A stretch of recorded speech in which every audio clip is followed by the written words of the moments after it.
So friends మనము ఎండు చేప ఫ్రైని ఎలా ప్రిపేర్ చేసుకోవాలో ఈ షార్ట్లో చూసుకుందాము. ఫస్ట్ ఆఫ్ ఆల్ ఎండు చేప, ఉప్పు చేప తీసేసుకున్నాము. గొరక చేప అంటారు కదా, సో ఇలా పెద్ద పెద్ద పీసెస్ వీటిని హాఫ్ అన్ అవర్ వాటర్లో నానబెట్టేసుకున్నాము.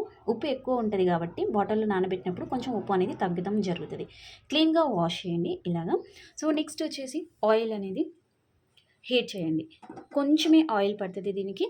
ఇలా ఆయిల్ హీట్ చేసేసుకున్న తర్వాత ఆయిల్ని పూర్తిగా ఎడ్జెస్కి తగిలే వరకు చూసుకోండి. అండ్ ఆయిల్ అనేది హీట్ అయి ఉండాలి. ఫ్లేమ్ మీడియంలో ఉంచండి.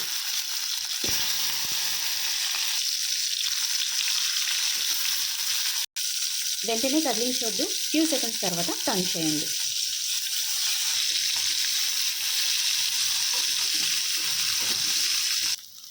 Fry ready.